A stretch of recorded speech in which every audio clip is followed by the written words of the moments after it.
members are commanded to keep silent under pain of penalty while the impeachment court is in session for the trial of Vice President Sara Zimmerman Duterte. The impeachment trial of Vice President Sara Zimmerman Duterte is hereby called to order. Please bow our heads and pray. Heavenly Father, we come to you seeking the gift of your grace as we gather in this august chamber to fulfill our duties as senator judges. Grant us the gifts of humility, discernment, and wisdom.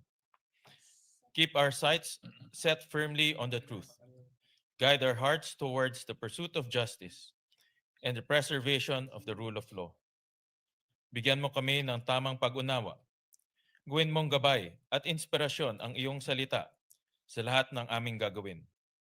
Tulungan mo kaming maalala na ang batayan ng aming tungkulin sa hukumang ito ay ang saligang batas at ang tiwala ng bayang Pilipino. We humbly lift the work of our hands in submission to your will for the defense of all that is good and the service of our nation. This we pray in your holy name. Amen. Amen. The clerk of court will now call the roll.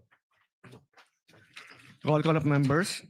Senator Judge Aquino, Senator Judge Cayetano Ala, Senator Judge Cayetano Pia, Senator Judge De La Rosa, Senator Judge Ejercito, Senator Judge Estrada, Senator Judge Go, Senator Judge Ontiveros, Senator Judge Lacson, Senator Judge Lapid, Senator Judge Legarda, Senator Judge Marcoleta, Senator Judge Marcos, Senator Judge Padilla, Senator Judge Pangilinan, Senator Judge Soto III, Senator Judge Tulfo Erwin, Senator Judge Tulfo Rafi, Senator Judge Villanueva, Senator Judge Villar Camille, Senator Judge Villar Mark, Senator Judge Zubiri, the presiding officer, Senator Judge Escudero, Senate President Gatchalian. With 90 senators present, the chair declares the presence of a quorum.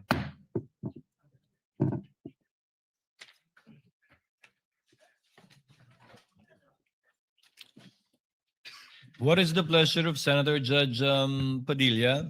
Yes, sir. Magandang tanghali po sa ating tagapamahalang hukom Magandang hapon din po. at sa atin pong Ginoong Pangulo. Nais ko lamang po magbigay ng isang maiksing manifesto. The gentleman has 2 minutes. Maraming salamat po. A'udhu billahi minasyaitanir rajim. Bismillahirrahmanirrahim. Mga mahal kong kasama, nais ko lamang pong idulog sa inyo ang aking nararamdaman, ang isang damdaming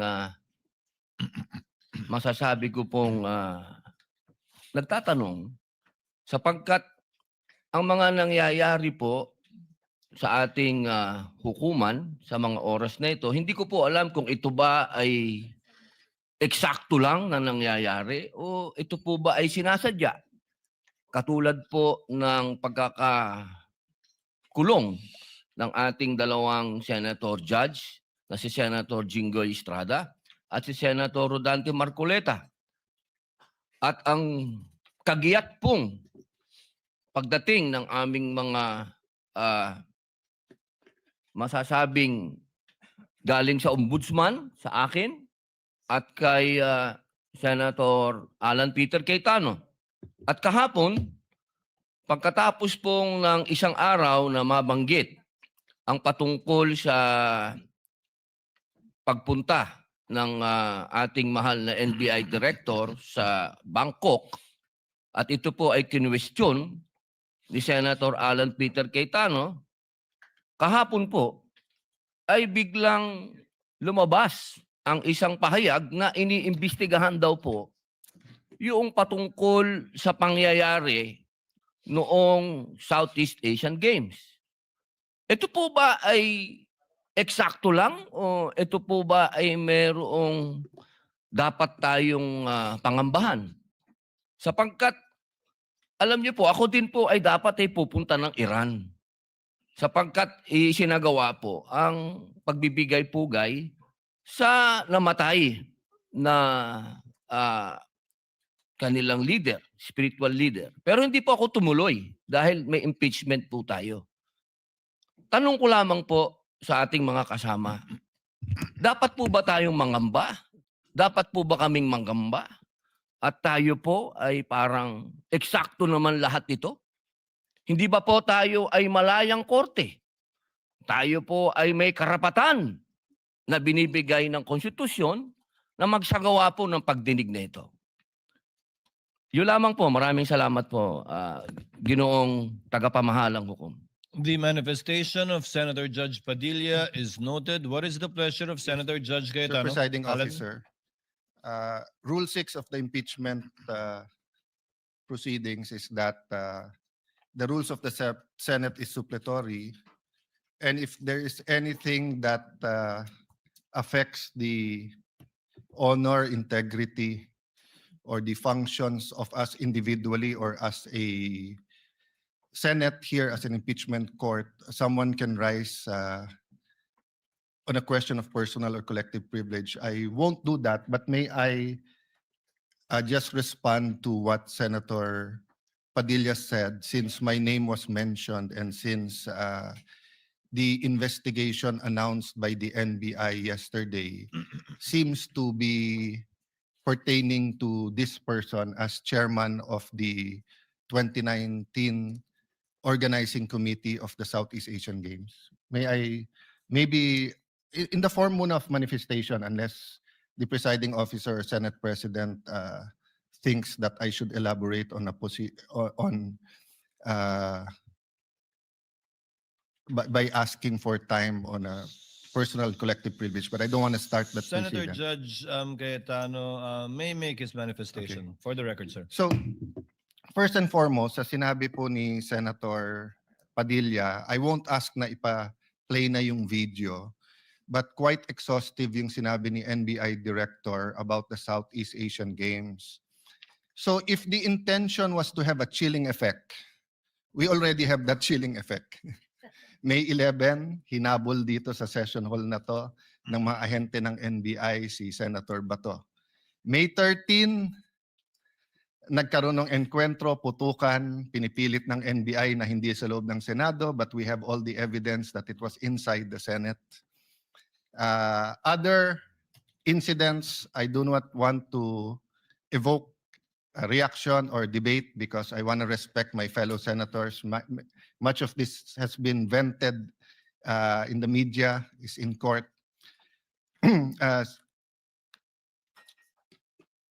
Director Matibag has promised us that he will give us a warrant issued by the ICC, has promised us that he will hold his agents na nanggulpi ng isang OSAA. He will be the one to implement the contempt order and hold them in his office, but wala ditong natupad. So when I mentioned his name, his position the other day that it was bad taste, walang personal yan. I mean, regardless kung sinong, even if it was a secretary, an alter ego of the president who wrote the prosecution team or the defense team to say, pwede bang next week kasi may seminar, I would have said the same thing, di ba? Na, look at the gallery. Kompleto parati dyan from Congressman Ace Barbers to many Congressman Ridon. I won't name all of you, but you're busy people. But you think this is important, so you take time out and you are here. Diba? Of course, the prosecution team, you have to be, you are here. We are here, despite of many, many other important things. Not only investigations, not only the flood control, not only the BIR, not only, we're also talking about the nation being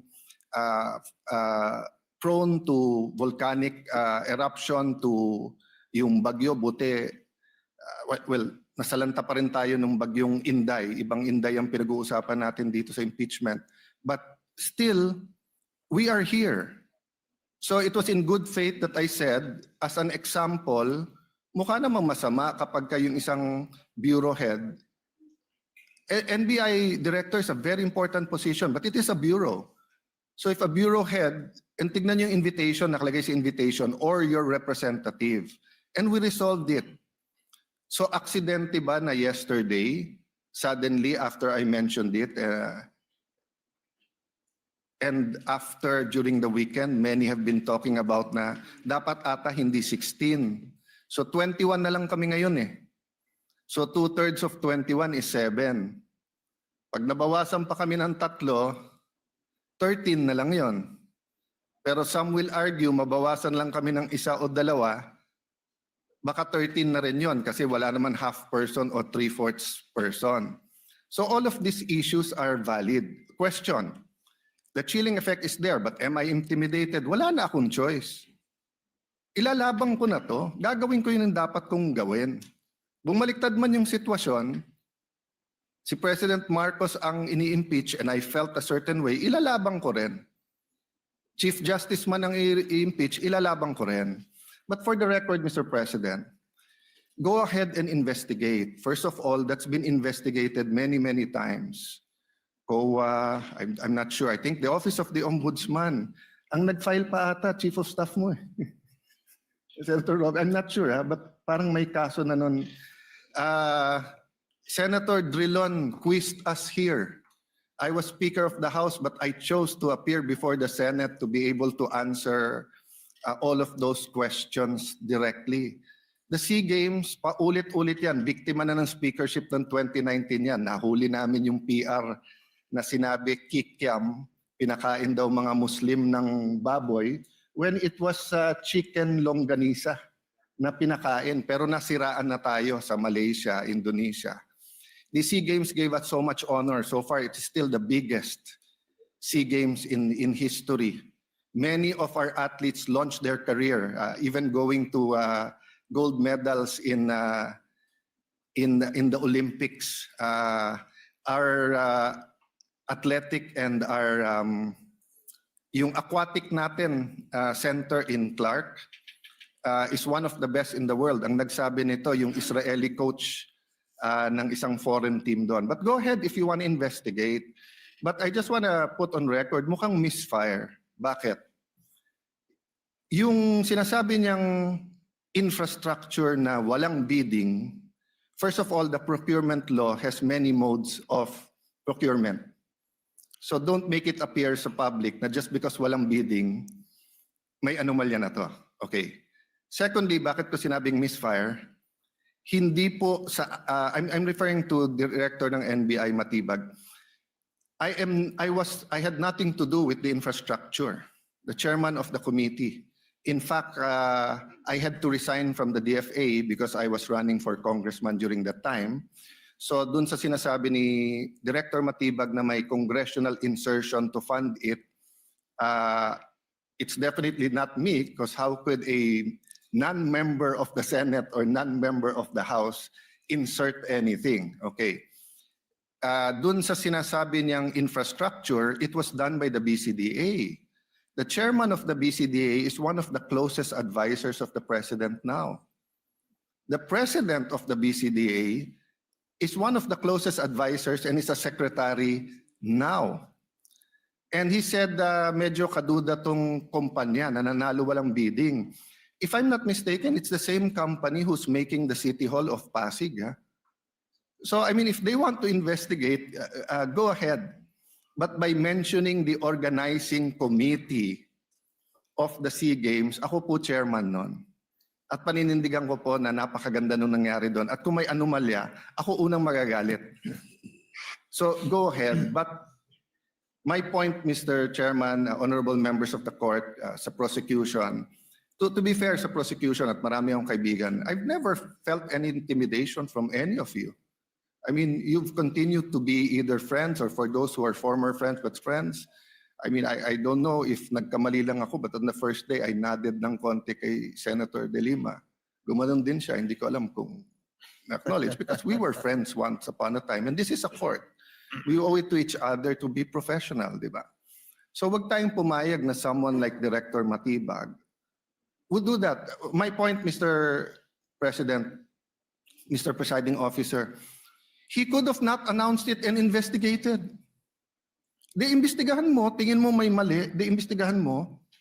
But it is unfair to me and unfair to the court that kung kailan siya patatawag siya sa Monday, intimidate mo ako, hindi kita tatanungin sa Monday dahil mag-a-announce ka na iimbestigahan mo. Tapos sasabihin mo may insertion, tapos sasabihin mo hindi liquidated. Liquidated po lahat yun.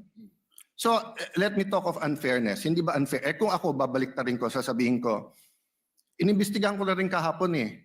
Ang sabi sa akin, mainit ang ulo ni Director Matibag kasi may contractor na daw yung binigay na lupa para sa NBI at gusto niya sarili niyang contractor. So would that be fair to him? No, it would be a marites accusation. So that's the same thing he announced yesterday. A marites accusation towards me that affects this court because I am now a senator judge. So I hope this is the last time that I'm going to have to speak about this. But definitely we've been speaking about this, binabawasan talaga kami. Iniisa-isa, even yung mga vlogger na malapit sa administrasyon, sabi, 2 down, 3 down, may kasunod na. Di ba? So, Mr. President,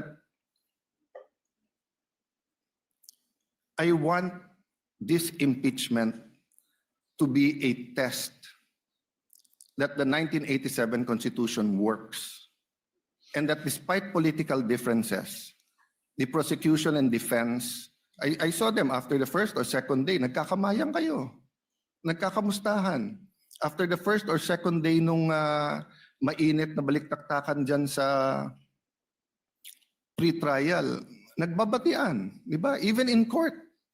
So we can't help but be emotional. We can't help but get mad at what we think is disgusting or sometimes crossing the line.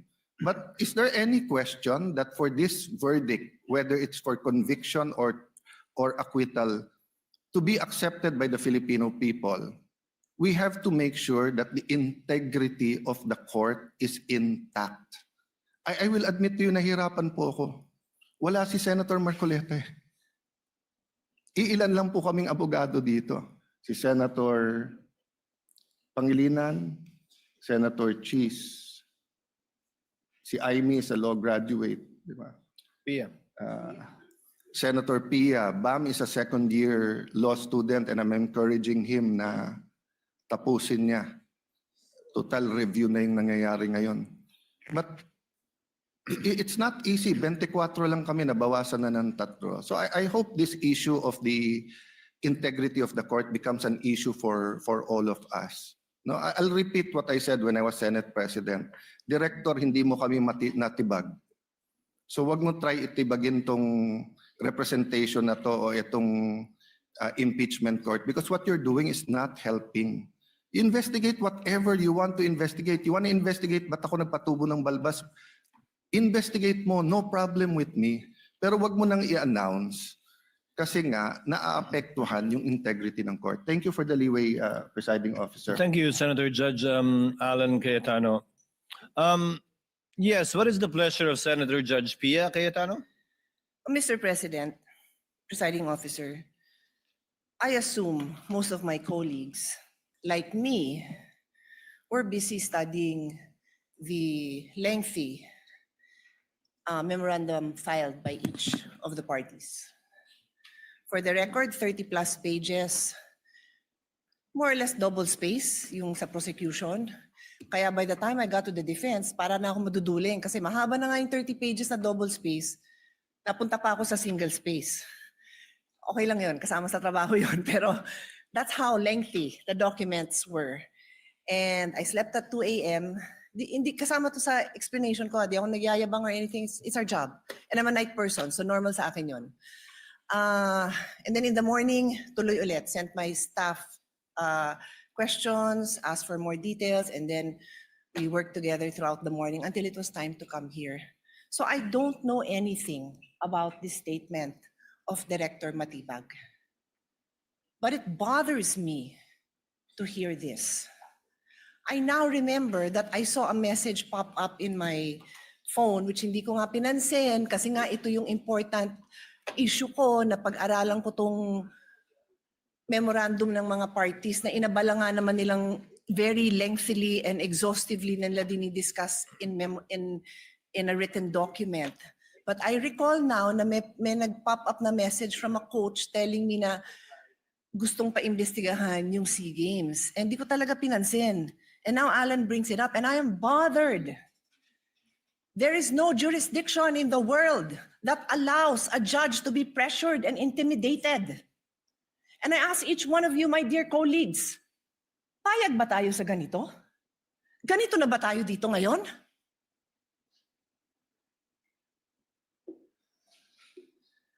Don't we want a better country for our children?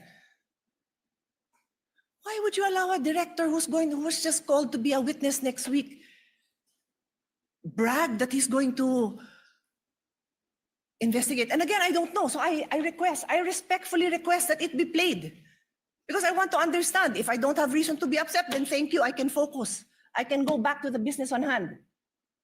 But right now I am upset to hear this. And I will stand up for each one of you. I don't care what side you're on. I will stand up for you if somebody tries to intimidate you. So with all due respect, Mr. Presiding Officer, I ask that we play it. I want to see what this witness is doing.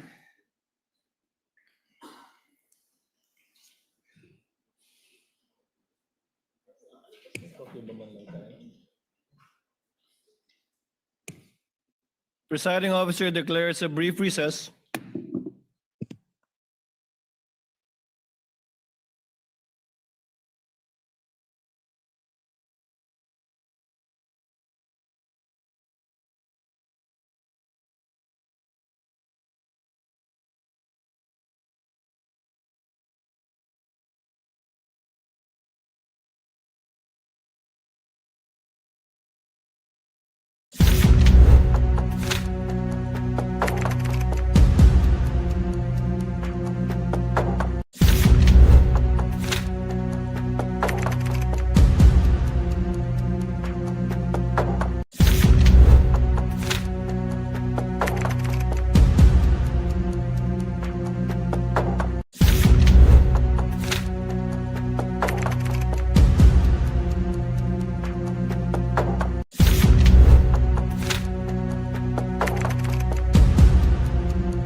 Chair grants the motion of Senator Pia in order for us to be able to move on with the matter on hand for today, which is the oral arguments of the parties. Chair therefore instructs the tech to kindly play the 1-minute video for Senator Judge Pangilinan is recognized. Thank you, Mr. Presiding Officer. We share, we support the position taken by the presiding officer, but we'd like to place on record that the good NBI director will be here on Monday. So my initial view is that we should be able to do this on Monday, but I will yield to the ruling of the chair. We thank the understanding and magnanimity of Senator Judge Pangilinan. The tech is instructed to play the more or less 1-minute video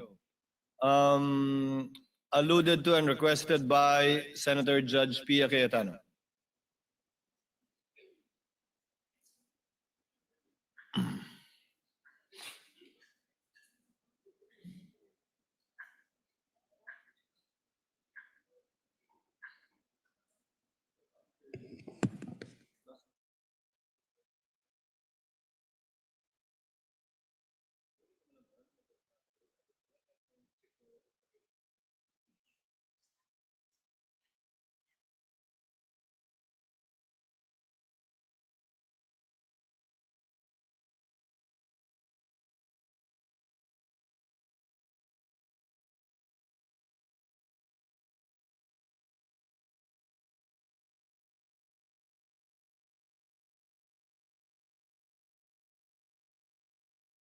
Yan, meron kaming mga kaso na pumasok na bago na dapat namin tingnan. Kung maalala nyo, pumunta kami ng Clark because we were given 70 hectares for the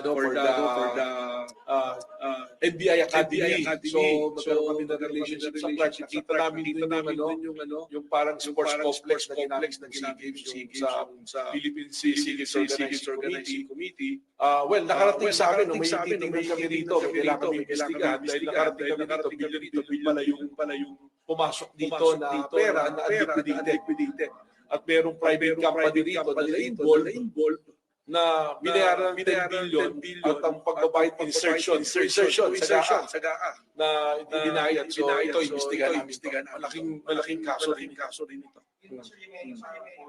Ay, iba pa yun. Yung sa Caldero na kaso, I think, so ongoing, pero sisilipin na rin namin. Ito yung tungkol sa it's a Malaysian company na sila yung parang support area na to. Walang bidding. Tapos nabayaran ng mabilisan na 10 billion yung halaga, congressional insertion. So sisilipin namin to. Katunayan, meron kaming mga kaso na pumasok na bago na dapat namin tingnan. Kung maalala nyo, pumunta kami I think that's it. because we were given I think that's it. 70 hectares for the NBI Academy. So magkaroon kami na rin. Senator Judge Pia Cayetano is recognized. Rest assured, Mr. Presiding Officer and dear colleagues and parties, I will not belabor this point. I will not stay long. But clearly, from the statements of Director Matibag, malaki daw kaso to. Naimbestigahan na niya? Alam niya ng malaking kaso? Paano niya nalaman? So sa akin lang, Mr. Presiding Officer, simple lang eh. What was the intention here? To distract the minority floor leader, who is one of only two lawyers right now, because our other lawyer was already carted off somewhere. So dalawa lang kami. So you want to distract him. So ako na lang ang tatayo dito. Hindi na siya makapag-aral. Yung ba intention? Because it is clearly the intention. The fact that he has to stand up, the fact that I have to stand up, the fact that Senator Robin has to stand up, he is distracting us from our job. As Senator Alan said, he could do it quietly. Go ahead. Anong purpose niya? Nagyayabang siya? What's the purpose? Is he trying to intimidate us not to ask him tough questions when he is our resource person next week? I do not know. But those statements, those actions are not acceptable, possibly contemptible. So I ask the presiding officer and you, my dear colleagues, let's think about this clearly. I will stop now. As Senator Pangilinan said, we can take this up on Monday. Salamat na pinagbigyan niyo ako na mapanood natin at pag-isipan natin. Na gano'n na lang, pag may pinatawag tayo sa witness stand, abangan natin na magpe-press con na kung ano-ano pagsasabi tungkol sa atin. I didn't have enough time to research. But clearly, I know that there's jurisprudence that does not allow a judge to be intimidated. And if hindi pa nanakot yun, then I don't know what is. Kung hindi pa ninindak yun, then I don't know what is. Hindi tayo sensitive. Sanay tayo dito. Pero alam din natin kung pinapatamaan tayo, di ba? Alam natin yun. Hindi tayo tanga. O so paano? Sabihin ko ngayon sa kanya, manda ka sa akin ngayon. Pagdating mo, ganun ba? Gaganti na lang ako. Hindi ako ganun. Kilala niyo ako. For how many years ako tumayo dito? Hindi ako nanggaganti. Hindi ako mababaw. Pero I'm asking you, dear colleagues, wag tayong papayag. The Filipino people deserve better. We deserve better. Thank you. Thank you, Senator Judge Pia. What is the pleasure of Senator Judge Alan Cayetano? Yes, I didn't know we were going to play it, but just for the record, there's no issue with the Qualdron because it was paid by the private sector. There was no public money used, and it was designed by the firm of a national artist. So much so that that same firm, I don't know when we started to hire them, whether it was the time of Senator Lacson as the Committee of Accounts for the new Senate building or the time of Senator Nancy. But until now, there's engagement. So it's so easy to find out. No? But can I shift to the topic at hand? Just one manifestation for the whole Senate regarding the oral arguments. We have not yet called the journal and called the court. Yes. So called at the the proper case. time, I just want to. Yes, you may do so at the proper time.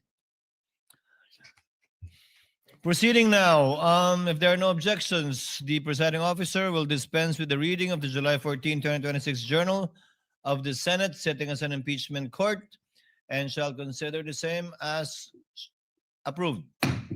Clerk of court will please call the matter before the impeachment court. Case number 004-2026 in the matter of impeachment trial of Vice President Sara Duterte. Appearances for the parties.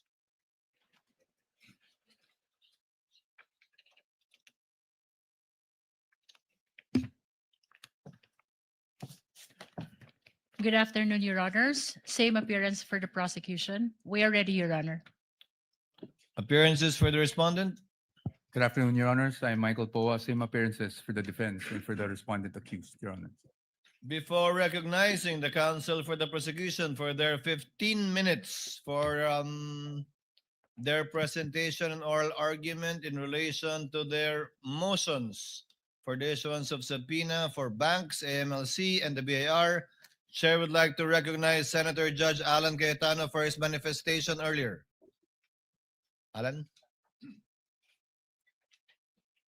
The Senator Judge intimated earlier that he had a manifestation before we proceeded. Yes, this is really to be fair to the prosecution and of course to the defense and to each one of us. So yesterday I asked whether or not mag-oral arguments today, and then I'd like to thank the Senate President and of course the presiding officer and all our colleagues, no, Senator Soto, although magkatabi kami, hindi kami magkatabi, but I saw him agreeing that we should have a caucus and discuss this. Hinimay ko lang very preliminarily, ha. If we're going to look at issues, for example, relevancy lang, you have about the banks, you have AMLA, AMLC, you have BIR. Then for each one of them, so for example, for the banks and AMLC, you have peso accounts and dollar accounts. Then for each one of them, you have the account of Vice President Sara, but also of the spouse, and then possibly of the companies, same sa BIR. So, although I do believe that we have exclusive jurisdiction, sometimes the Supreme Court have defined certain parameters that we either have crossed or not. So if we're going to vote, one vote, whether or not to allow these subpoenas, it would be unfair to everyone. For example, me, I cannot vote unless I see na walang problema sa lahat. Then no problem, let's vote. Pwede. Pero kung sabihin kong walang problema sa banks at AMLA, may problema sa BIR. Walang problema sa BIR pero sa spouse meron. So we're going to have a caucus, and I'm sure we're going to have a good discussion on that. But just two things. Number one, can we give, of course, we'll follow the time today, but if any of the two, the prosecution or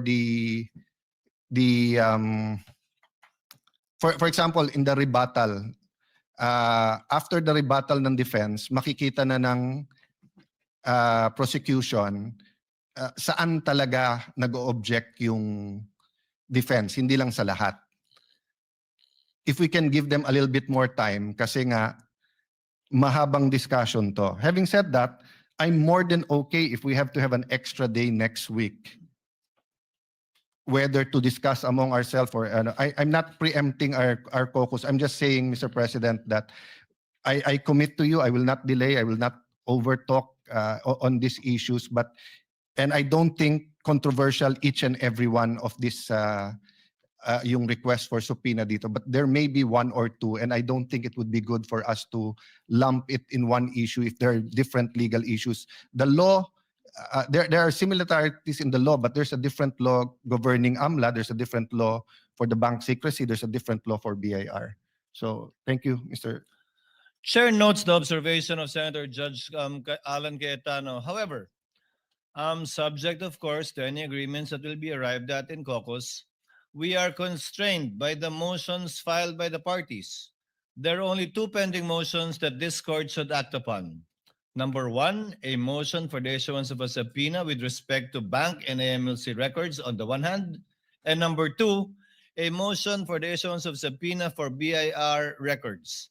Understandably, there are sub-issues underneath each, but we cannot put a vote each and every sub-issue under each motion. So we will most likely, the chair would suggest, put it to a vote by the motions that have been filed by the parties, whether or not to grant it or to deny the motion filed by the prosecutors rather in this case. Again, subject, of course, any agreements we might arrive at in caucus, Senator Judge Allen, and the chair will submit to that. Now, as earlier agreed in yesterday's proceedings, the prosecution will be given 15 minutes for their chief arguments. Likewise, the respondent will be given 15 minutes. And then thereafter, the prosecutor will be given 10 minutes by way of rebuttal, and the respondent will be given 10 minutes by way of rebuttal. May I ask who among the prosecutors or counsel for prosecutors will argue the motion for the issuance of the subpoenas for the banks, AMLC, and BIR? Your Honors, the prosecution will be represented by the Honorable Representative Chel Jokno for the purpose of this oral argument. Nonetheless, Your Honor, we have some manifestation to make for the prosecution. The lead prosecutor may proceed. This is pertaining to the matter on hand. This pertains, Your Honor, to the remaining witnesses for Article 4 threat. Can we discuss that later before we adjourn, lead prosecutor? We submit, Your Honor. Thank you. On the part of the respondent, The part Who of the will argue? respondent, Your Honor, I will be the one arguing today. for the record, kindly state your full name, Attorney Poa. My name is Michael Wesley T. Poa, Your Honor. Thank you. Your Honor, we're requesting that Congressman Chel Jokno be recognized.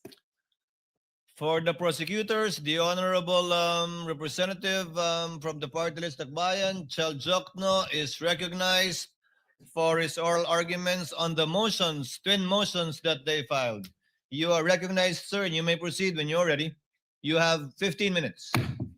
Thank you, Your Honor. Good afternoon, everyone, to the members of this honorable court. May it please the court.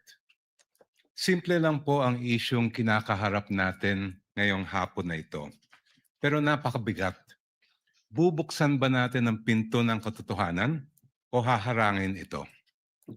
Ang hiling ng prosecution ay mailabas ang buong katotohanan so that this court may know the truth, the whole truth, and nothing but the truth, and make its decisions based on that.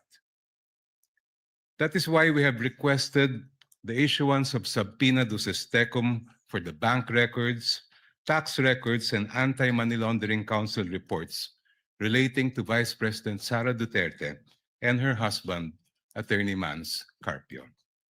Sa pamamagitan nito, may lalahad ang buong katotohanan tungkol sa mga alegasyon sa Article 2 ng Articles of Impeachment.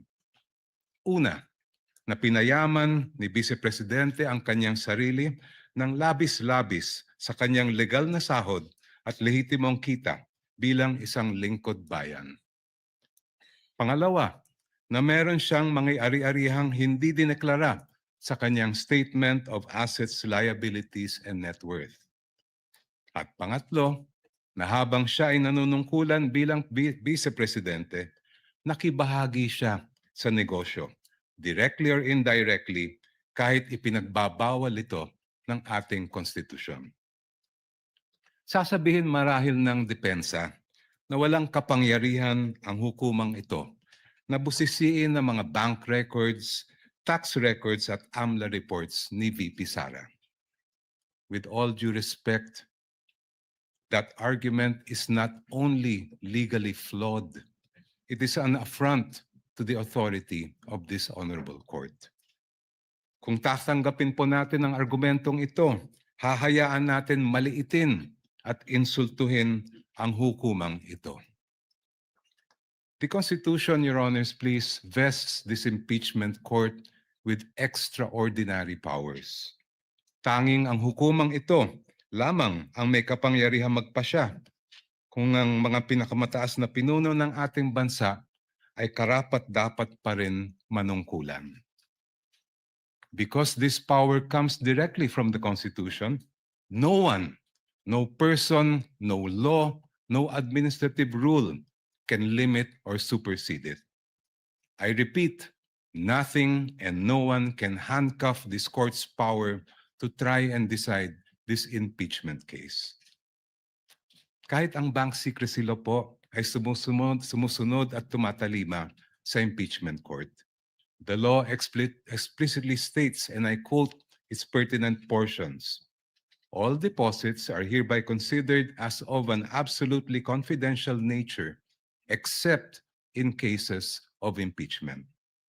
Walang kaduda-duda, may karapatan at kapangyarihan ng impeachment court na busisiin ang mga bank records ni VP Sara. Hindi rin po hadlang ang Data Privacy Act. The law itself affirms that confidentiality shall not apply, and I quote, should the personal information be needed pursuant to a subpoena duly issued. Muli, walang kaduda-duda.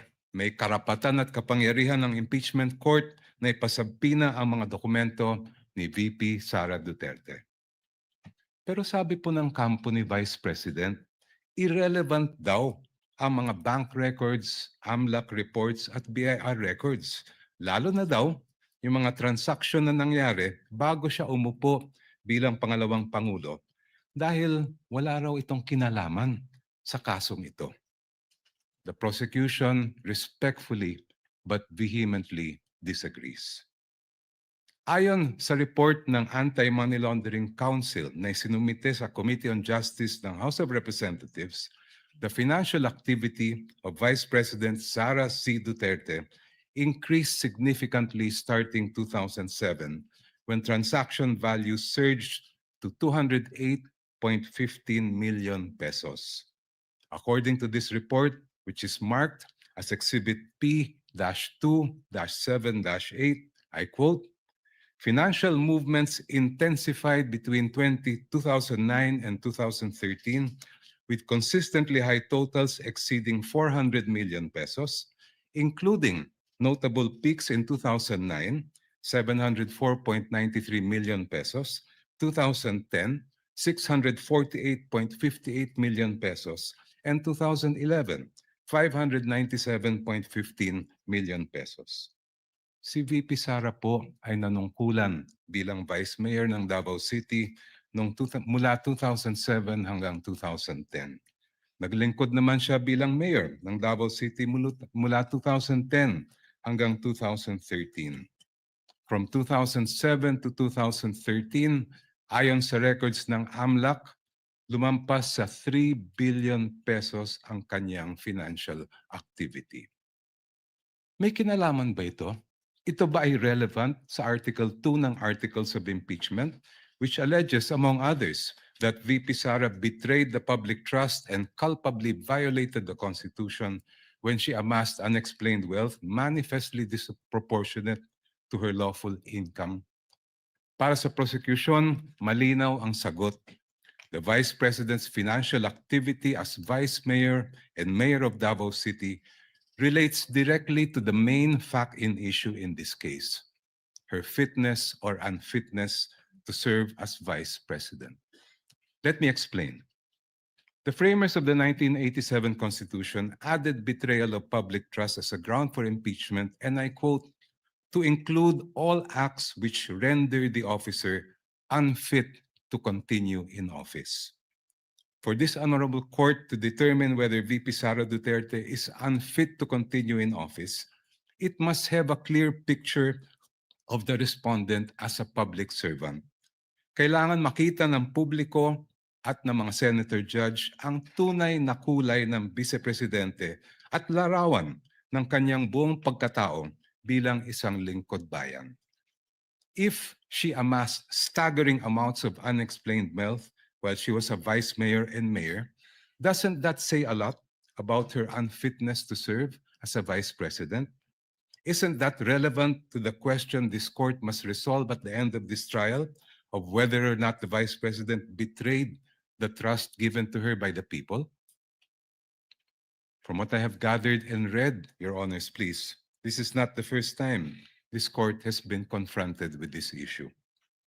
Sa impeachment ni dating Chief Justice Renato Corona, tinanggap ng hukumang ito ang mga ebidensyang nakalap bago pa man siya naupo bilang punong hukom. I believe it was then Senator Judge, now presiding officer Francis Escudero, who raised the question, will the impeachment court consider only Corona's acts as Chief Justice? This after observing that some exhibits predated his appointment as Chief Justice. This matter was taken up in caucus, after which this court decided to allow such evidence. When Philippine Savings Bank President Pascual Garcia III testified before this court in the same Corona trial, he refused to answer the question of then Senator Judge Franklin Drilon on the starting balance of Corona's 2 peso denominated accounts. But if I'm not mistaken, it was Senator Judge Alan Peter Cayetano who said that records of initial deposits are among the quote-unquote opening documents that should have been brought to the impeachment court. After reading the subpoena, presiding officer Senator Juan Ponce Enrile held that Senator Judge Cayetano's observation was correct. During the same hearing, the presiding officer ordered the issuance of subpoena to PS Bank Katipunan branch manager Annabel Chongson to bring all the bank records of the Chief Justice. A few days later, the impeachment court denied the defense's motion to quash the subpoena for the peso bank accounts of CJ Corona. The presiding officer explained that the purpose of the subpoena is to find out if Corona has not included the deposits in his salin. This court also denied the defense's motion to suppress evidence on Corona's bank accounts. Sa huli, binusisi ng hukumang ito ang bank records ni Chief Justice Corona mula sa kanyang unang balanse bago pa man siya naging punong mahistrado. The panel of prosecutors respectfully submits that the subpoenas for the production of the bank records, AMLA documents, and BIR documents of the Vice President and her husband are proper and should be issued by this honorable court. Now allow me, Your Honors, to return to my first point. There is a deeper reason why this court must resist the attempts of the respondent to exclude evidence that is obviously relevant. It has to do with curtailing the power of this court. The Constitution gives this honorable court, and I quote, the sole power to try and decide impeachment cases. Kayo lang po, Your Honors, ang may kapangyarihang magpasya kung ano ang impeachable offense at kung anong ebidensya ang maaaring tanggapin para patunayan ito. Kinilala ito mismo ng Korte Suprema. In the case of Francisco versus House of Representatives, the Supreme Court declared, and I quote, a determination of what constitutes an impeachable offense is a purely political question which the Constitution has left to the sound discretion of the legislature. Such an intent is clear from the deliberations of the Constitutional Commission. Inulit po ito ng Supreme Court sa kasong Gutierrez versus House of Representatives, where the Supreme Court declared, and I quote, Francisco instructs that this issue would require the court to make a determination of what constitutes an impeachable offense. Such a determination is purely a political question which this Constitution has left to the sound discretion of the legislature. Clearly, the issue calls upon this court to decide a non-justiciable political question which is beyond the scope of its judicial power. Since this impeachment court has the sole power to determine what constitutes an impeachable offense, no one, not the Supreme Court, much less the defense, can impose limitations on that power. No one can dictate to this court how to exercise the exclusive power to decide what constitutes an impeachable offense. In closing, Your Honors, I go back to the most fundamental provision in our Constitution on the accountability of public officers, Article 11, Section 1, which provides, and I quote, "Public office is a public trust. Public officers and employees must at all times be accountable to the people." Ibig sabihin po, sa proseso ng impeachment, ang pananagutan sa taong bayan ang pinakamahalaga sa lahat. Kaya naman po, ang hiling namin sa korte, gamitin ang inyong natatanging kapangyarihan at karapatan na busisiin ang bank records, tax records at AMLA reports kaugnay ni VP Sara at ng kanyang asawa. Sa ganitong paraan, Your Honors, madedesisyonan ninyo ang kaso base sa buong katotohanan. The truth, the whole truth, and nothing but the truth para sa interes at kapakanan ng sambayanang Pilipino. Before I close, if Your Honors, please, if I have whatever time I have left, may I request that it be credited to my rebuttal. Maraming salamat po. We will try to do that, Your Honor. You have 1 minute and 39 seconds. And if at all we do so, we shall equally credit it to the rebuttal, if any, of the counsel for respondents. Thank you, Your Honor. Attorney Powa, if you're ready, you may proceed with your oral arguments on the twin motions filed by the prosecutors. You may proceed, sir, when you're ready. Thank you, Your Honor. You have 15 minutes. Mr. Presiding Officer, Honorable Senator Judges, magandang hapon po sa inyong lahat.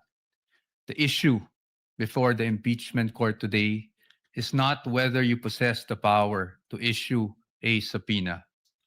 The real issue is whether such power may be exercised in a manner that disregards due process and compels the production of documents and information beyond what is allowed by law.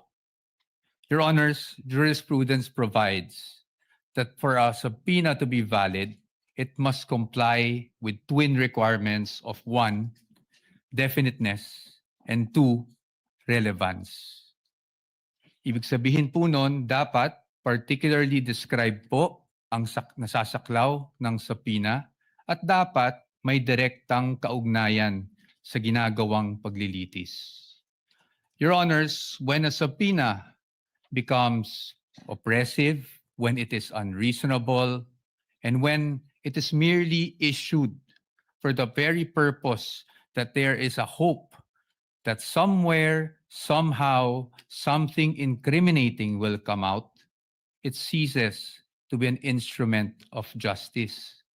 It becomes a weapon of a fishing expedition. And that is exactly what confronts this very court today. And that is why the defense has taken the position that the prosecution's requests must be denied. Allow me to explain, and let me begin with constitutional points. Our first point, Your Honors, due process. Impeachment is primarily a legal and constitutional procedure with political characteristics. It is sui generis, but it is not a purely political proceeding. Ibig sabihin po nun, the Bill of Rights, especially the due process clause, applies in all stages of the impeachment process. Your Honors, those are not my words. Those are the words of the Supreme Court in Duterte versus House of Representatives. And that is the law of the land. When we speak of due process, we offer a simple proposition that evidence must be present to support each and every accusation. Pero hindi po yon yung nangyari dito. Balikan po natin kung saan nagsimula itong proceeding na ito. I have here with me, Your Honors, copies of the Saballa and Cabrera complaints, both filed before the House of Representatives. Both accused the Vice President of allegedly amassing unexplained wealth, both with voluminous attachments, yet not one attached a document to support that accusation. Not a single financial transaction record, not even a single SALN. In fact, It was only after these complaints were filed, and more significantly, only after the respondent had filed her answer before the Committee on Justice, that committee started searching for evidence to somehow support these accusations through, again, the issuance of subpoenas. Your Honors, we objected then and we are still objecting now because, with all due respect, the position of the defense is that is the very definition of a fishing expedition. Your Honors, in our legal system, it is not permitted to accuse now and then just look for proof later on. That is not how due process works. Hindi po dapat natin pinapayagan yan. Moving on to my second point, Your Honors. Let's talk about relevance. It is our position that the requests of the prosecution are in fact fatally overbroad. Bakit po fatally overbroad? An impeachable offense is an act or omission committed while the public official is occupying an impeachable office, not before being elected or appointed to such position. Again, Your Honors, those are not my words. Those are the words of the Supreme Court in Duterte versus the House of Representatives. That is controlling, and that is the law of the land. Yet here, Your Honor, today, the prosecution is requesting for documents spanning almost 2 decades, almost 20 years, dating as far back as 2007. Your Honors, it is a fact na noong 2007, ang respondent ay vice mayor pa lamang. Definitely not an impeachable office, Your Honors. How is that relevant? It is the position of the defense that it is not. In fact, what that is an unlimited search throughout a person's financial history. That should not be allowed. Your Honors, if a subpoena is not narrowly tailored, it is oppressive. For these reasons alone, we are of the position that the request should already be dismissed. Nonetheless, if the impeachment court were to extend its utmost liberality, which the prosecution have asked for in their memorandum, we'd like to point out, Your Honors, that Congress itself, the Senate and the House of Representatives, enacted laws that specifically prohibit the disclosure of these information that the prosecution is asking for now. Let us go through them one by one. Let's start with RA 9160 as amended by RA 11521, which is the Anti-Money Laundering Act. Your Honors, the prosecution is asking for covered transaction reports, suspicious transaction reports, financial intelligence reports, again, spanning almost 2 decades. However, it is clear under Section 8A, which we are flashing on the screen right now, na bawal po yun. Disclosure is prohibited under this provision, Your Honors. It is in black and white. Meron po bang exception? Wala po.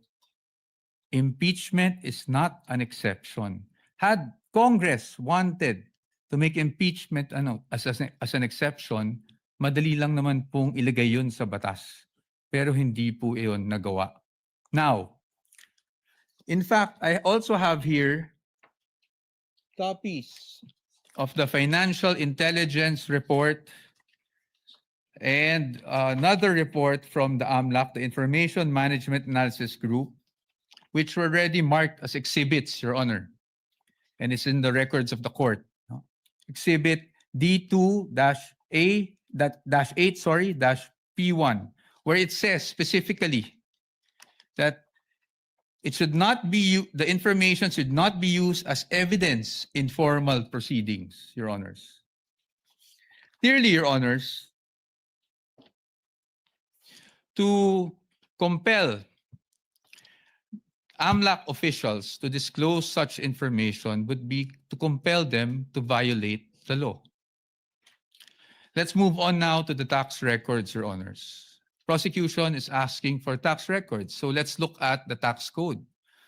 Section 270 of which criminalizes disclosure of taxpayers' information.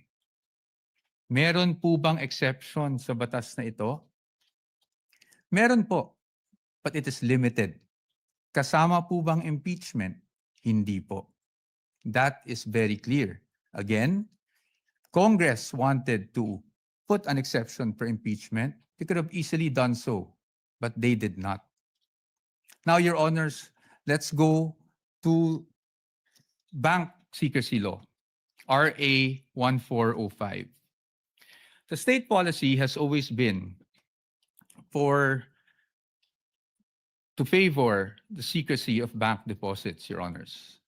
Dito, while we recognize that impeachment is in fact an exception, Your Honors, we submit that this exception is not automatic.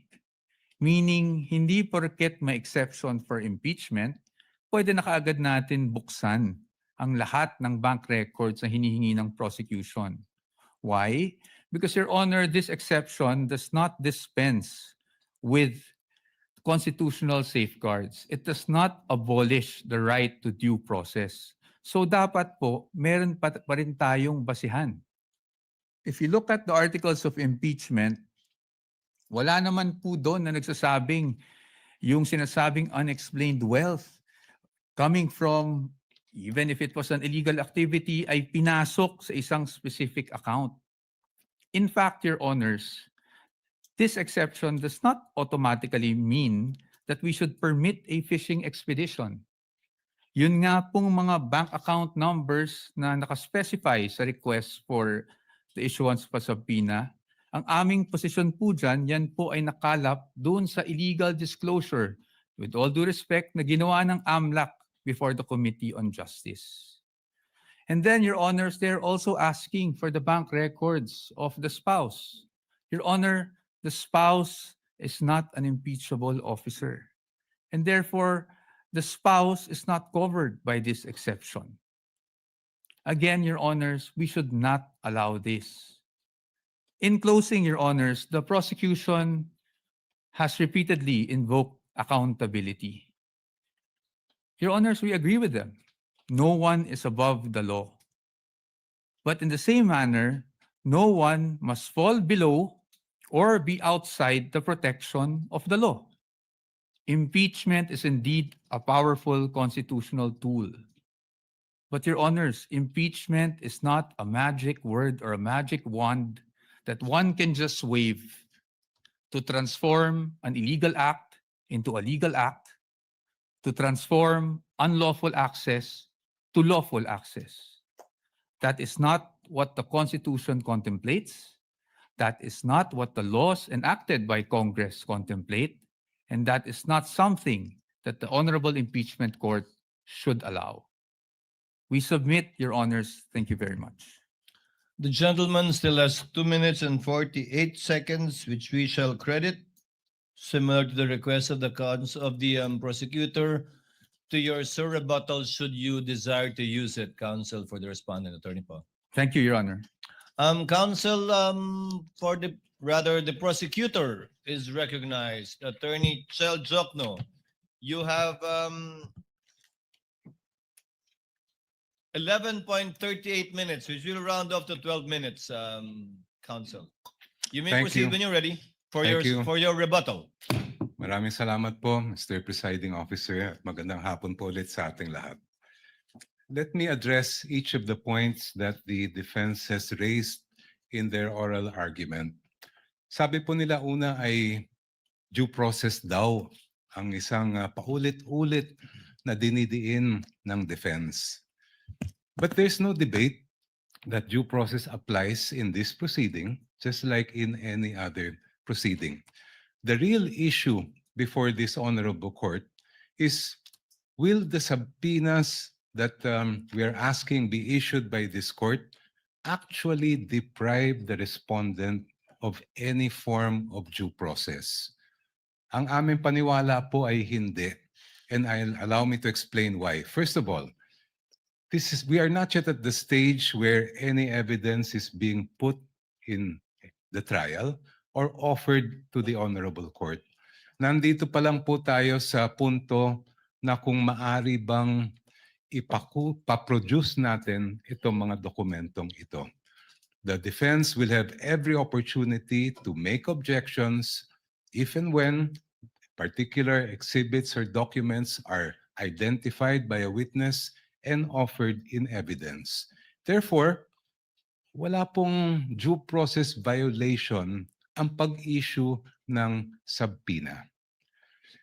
Second, the defense repeatedly cites the case of Duterte versus House of Representatives as I quote, the law of the land, as I quote, controlling daw yung decision na yan. But I must remind the defense of that particular case and why the pronouncements quoted are mere obiter dicta o kung sa simpleng salita po ay side comment lang. The entire Duterte versus House of Representatives case revolved around a different mode of impeachment. Kung maalala po natin, yan yung at least one-third ng members of the House ang nagsampa ng kaso. And the entire decision discussed how due process should apply to that mode of impeachment. Totoo, may sinabi ang Supreme Court tungkol sa mode na ginamit po ng Saballa and the Cabrera complaints. Pero hindi po yun ang issue sa kaso ni Duterte. That issue is just a side bypass or incidental declarations of the court that are not controlling and are not the law of the land. And if you look mismo at the decision of the court, they expressly said, we are speaking of due process in relation to how these proceedings reached the Senate as an impeachment court, not this kind of procedure. Second, paulit-ulit din po nilang sinasabi na ang ginagawa po ng prosecution ay fishing expedition. Actually po, meron ng desisyon ang Supreme Court that addresses squarely this point. This case involved a case of unexplained wealth, the case of Republic versus Rabusa, GR 208183, decided August 31, 2022. Just like here, the prosecution in that case requested subpoenas for the production of bank records. Just like here, the argument was raised that this is a mere fishing expedition. In fact, hanggang sa Court of Appeals, ang sabi po ng Court of Appeals ay fishing expedition lang po yan. But please allow me to read just a portion of what the Supreme Court held here. I quote, "The Court of Appeals resolved that the bank accounts of Rabusa et al. Were protected under Republic Act 1405, that is the Bank Secrecy Law. Given the arbitrary demand to disclose the contents thereof, the Court of Appeals considered the inquiry as a fishing expedition to utilize evidence against Rabusa et al. In the instant case, given that the court orders in the form of various subpoena duces tecum and ad testificandum all involve the forfeiture of unexplained wealth, the RTC was in error for not allowing petitioner to examine, inquire, and look into the subject accounts." I continue.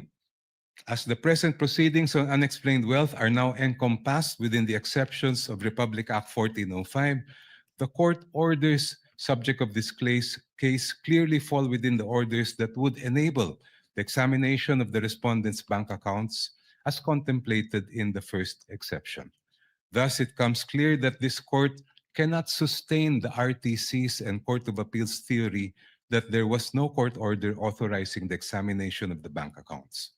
On the contrary, records prove that the RTC issued several subpoena duces tecum and ad testificandum, which required certain persons to testify in open court and present documents which pertain to the existence and identity of the subject accounts and also to the accounts, the contents found therein.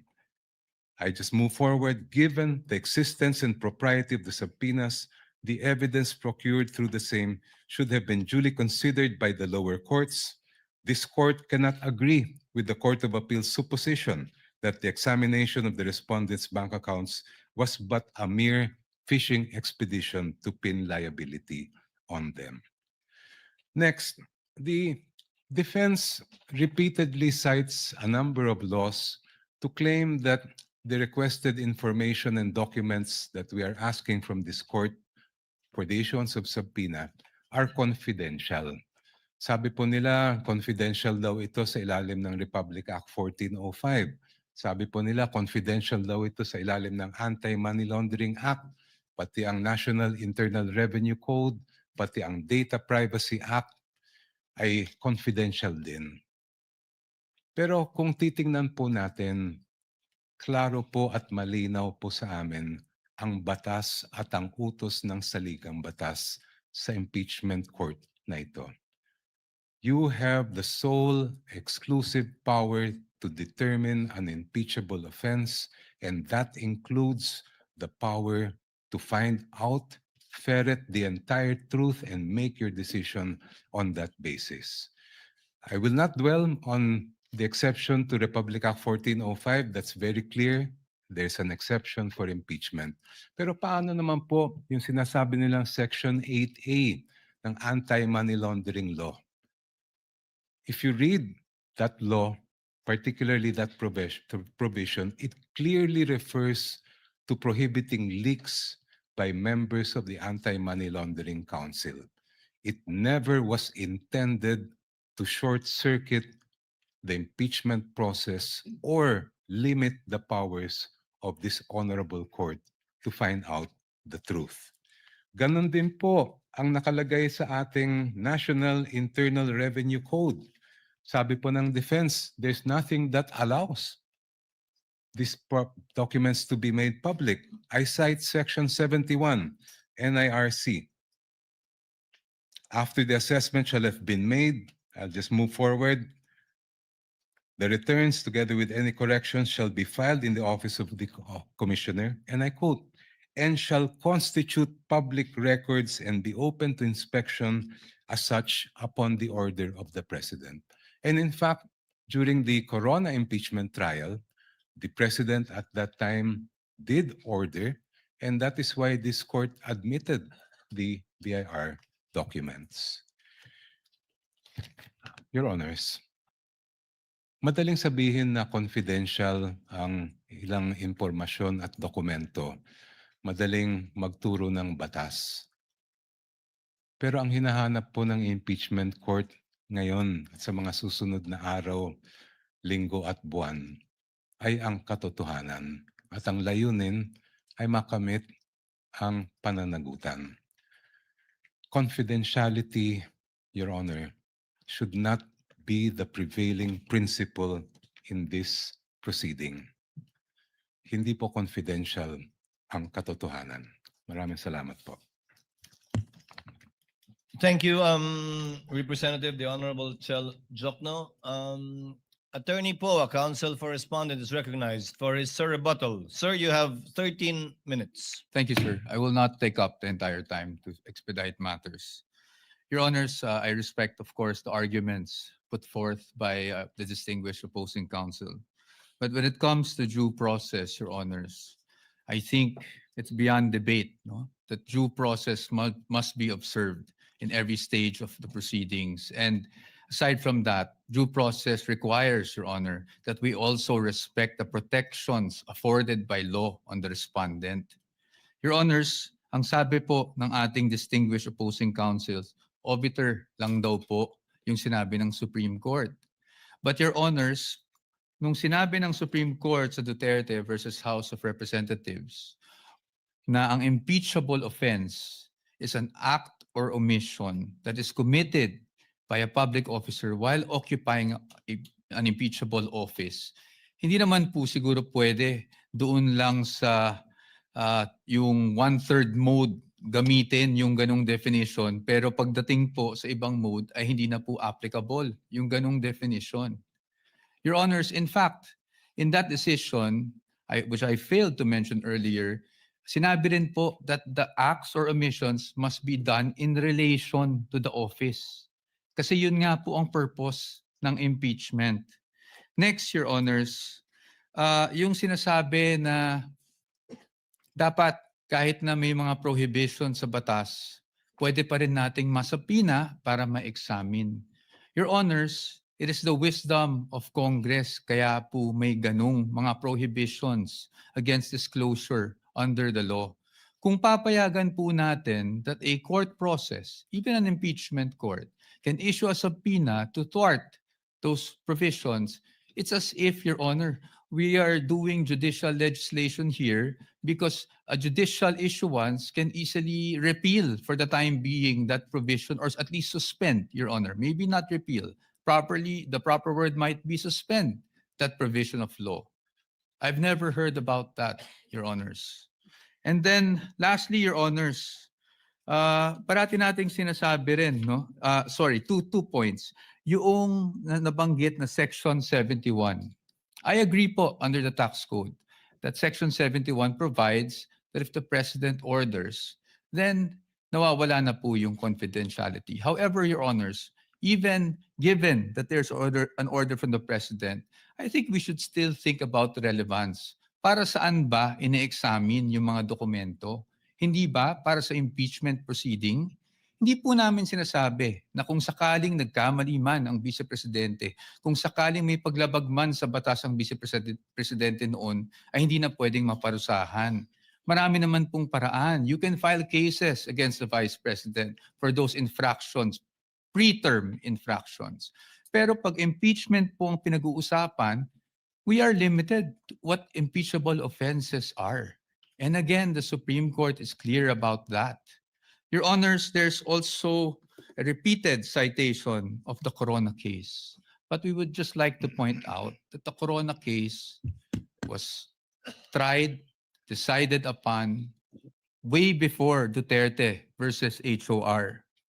And Your Honors, since it was decided before Duterte versus HOR, the Supreme Court was fully cognizant of what happened in the Corona trial. And yet, Your Honors, they impose these guidelines. In fact, the line itself in the Duterte versus HOR is we clarify, I quote, we clarify the constitutional requirements of impeachment.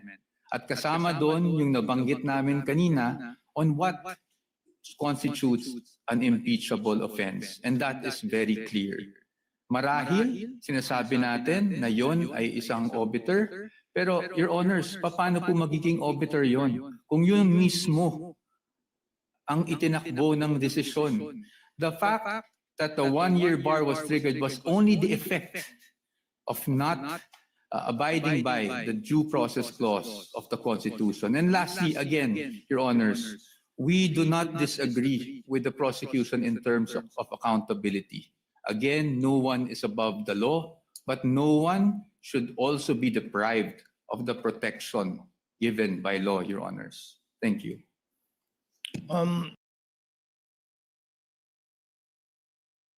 Bago mag-recess ang mga senator judges para mag-usap sa caucus, nais kong sambitin sa record na binabati ko ang magkabilang panig, partikular si Congressman the Honorable Chel Jokno, gayon din si Attorney Poa, sa isang mahinahon, malumanay, maginoo at magalang na diskurso at debate kaugnay sa may tuturing nating kontrobersyal na isyong ito. At inaasahan ko, yan din ang magaganap sa caucus at sa aming pagbabalik matapos nito. Senator Judge Alan Cayetano is recognized. Thank you, Presiding Officer. Very eloquently said. Before we go to our favorite subject, recess, the prosecutor was going to say something about Monday witness. Can we hear that? Because if I don't want to preempt, but can we hear that? Because if they're not going to have witnesses on Monday, I have a proposal. I'm sure they will. They were, in fact, on the verge of announcing it. No, because, Mr. President, this is what I wanted to say. we do need the caucus, but after hearing both sides, I really have many questions, and I think we should really dapat mahimay. But after hearing them, I think there's a couple of issues we will agree on. But I'd rather ask my questions on Monday.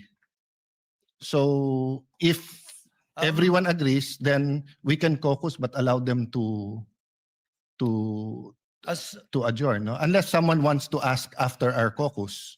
we will hear the lead prosecutor. However, Senator Judge Cayetano, it is the predisposition of the presiding officer, given that we don't have any witnesses today to settle this matter and this issue today. That's It's my- the only matter for yeah. us to discuss anyway. That's my point, Senator Judge, no? I'm reviewing the rules. Hindi naman tayo tatagal pag per legal issue kasi nakalagay naman not more than 2 minutes eh. So, meaning for example, for me, issuing the subpoena is not one issue.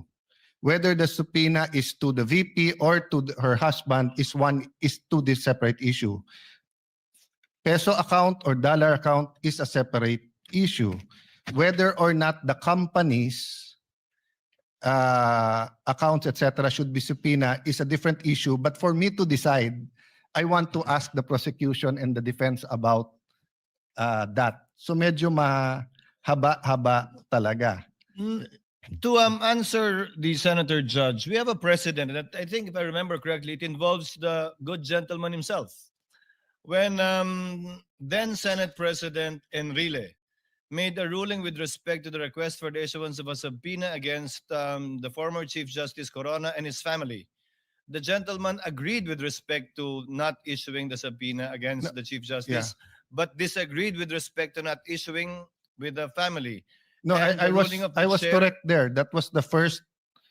The rules of court says pwede pagka son-in-law, but I was overruled by Senator Exactly. Enrile. I appealed.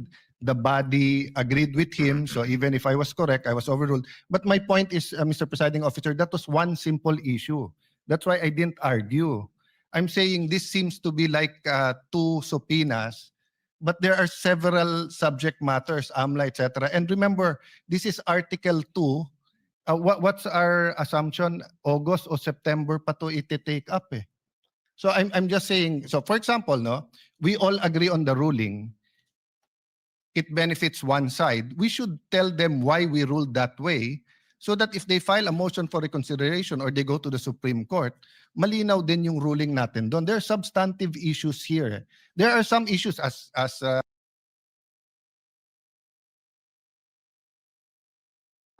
eloquently said by Congressman Shel Jokno. Alangan namang bago ako ng stand kung pare-pareho yung issue about let's say bank account. So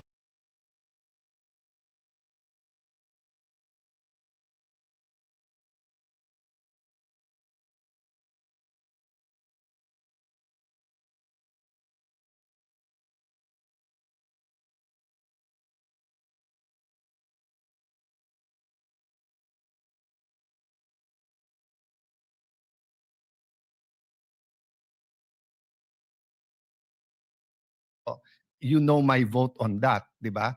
But my vote on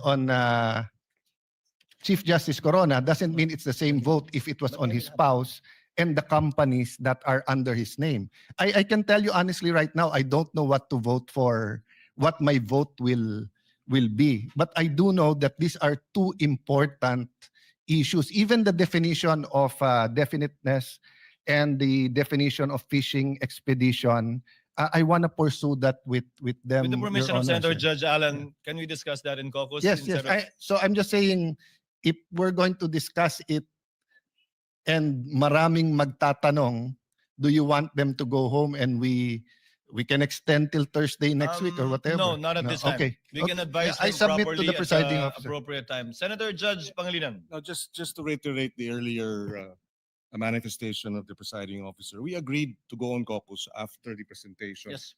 after the oral argument. So let us stick to the agreement, Mr. President, Mr. Presiding Officer. Thank you.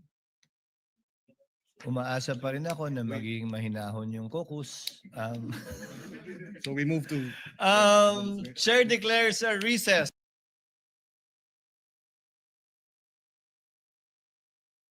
recess. We will advise the parties as to what time we will most likely finish once we know that we are in the process of winding up. In the meantime, kindly relax and study the next witnesses you will be presenting. Trial is on recess.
Jokno.